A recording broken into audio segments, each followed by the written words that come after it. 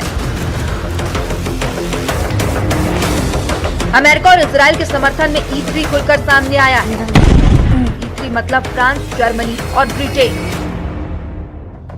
तीनों देशों के संयुक्त बयान जारी कर ईरान के मिसाइल और ड्रोन हमलों की कड़ी निंदा की है। E3 ने साफ कहा कि वो अपने हितों और सहयोगियों की रक्षा के लिए डिफेंसिव एक्शन लेगा। मतलब साफ है कि अब जंग का दायरा और बढ़ सकता है और पूरा मिडिल ईस्ट युद्ध की ज्वाला में घिर सकता है। Bureau report, news 18। जिस युद्ध को अमेरिका 4 दिन में खत्म करना चाहता है, ईरान उसी जंग को 40 दिन तक लड़ने के लिए तैयार हो चुका है। तो अब बात युद्ध से बढ़कर एटम बम वाले युद्ध तक पहुंच चुकी है और अमेरिका और इजराइल ने ईरान पर हमला करके दुनिया को ऐसे युद्ध में झोंक दिया जिसमें ईरान ने 12 देशों को मिसाइल धमाके से वॉर जोन बना दिया है। पश्चिम एशिया में संघर्ष के बीच प्रधानमंत्री मोदी ने शांति का संदेश दिया और बातचीत के जरिए समाधान का समर्थन किया। रिपोर्ट देखिए।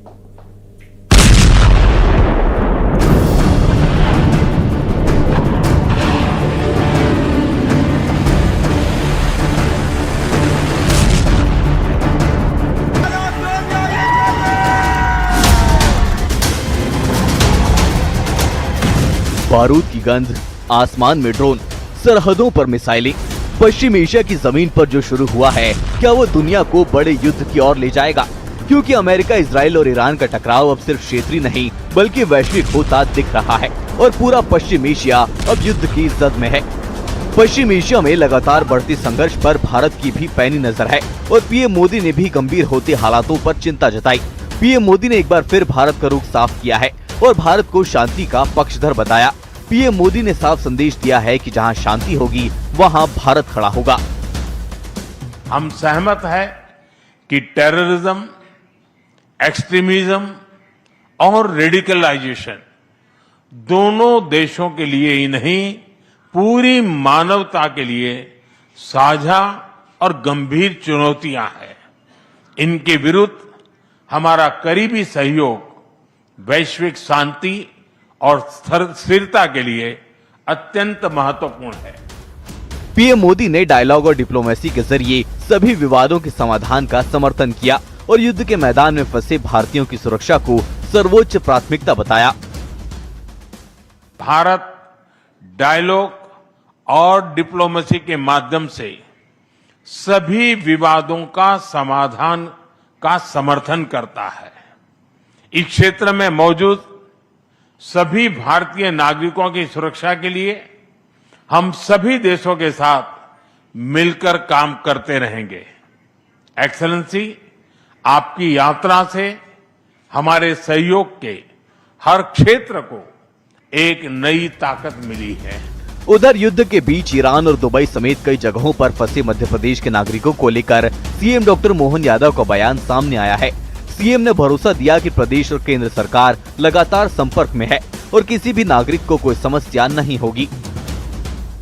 दुबई या कई जगह अरब कंट्री में हमारे मध्य प्रदेश के भारत के नागरिकगण वहाँ किसी कारण से अंदर फंस गए हैं। ऐसे में हमारी सरकार भारत सरकार के साथ तालमेल करते हुए माननीय मोदी जी के नेतृत्व में हर एक व्यक्ति की सुरक्षित वहाँ वो रह रहे हैं, इसके प्रबंधन भी कर रही है और हमारा भी प्रयास रहेगा किसी हालत में किसी को कष्ट नहीं हो। पश्चिम एशिया में हालात तेजी से बदल रहे हैं। अरब वर्ल्ड बारूद के ढेर पर बैठा हुआ है।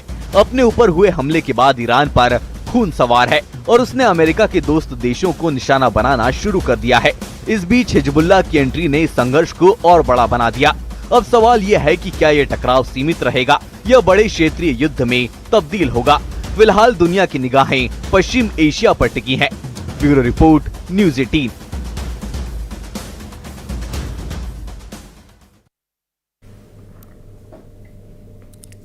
युद्ध पर अमेरिकी राष्ट्रपति ट्रंप का बयान आया है। ट्रंप ने कहा यूएस का साथियों के साथ ऑपरेशन एपिक फ्यूरी जो है ये यूएस का बहुत बड़ा सैन्य अभियान है। ऐसा सैन्य अभियान दुनिया ने नहीं देखा होगा। हमने ईरान के सैकड़ों ठिकानों को नष्ट किया, रिवॉल्यूशनरी गार्ड के ठिकाने भी तबाह किए हैं, ईरान का एयर डिफेंस सिस्टम भी तबाह कर दिया है। यह बड़ा बयान ट्रंप के द्वारा आया है। तो Our objectives are clear. First, we're destroying Iran's missile capabilities, and you see that happening on an hourly basis, and their capacity to produce brand new ones, and pretty good ones they make. Second, we're annihilating their navy. We've knocked out already 10 ships. They're at the bottom of the sea. Third, we're ensuring that the world's #1 sponsor of terror can never obtain a nuclear weapon, never going to have a nuclear weapon. I said that from the beginning. They're never going to have a nuclear weapon. They were on the road to getting one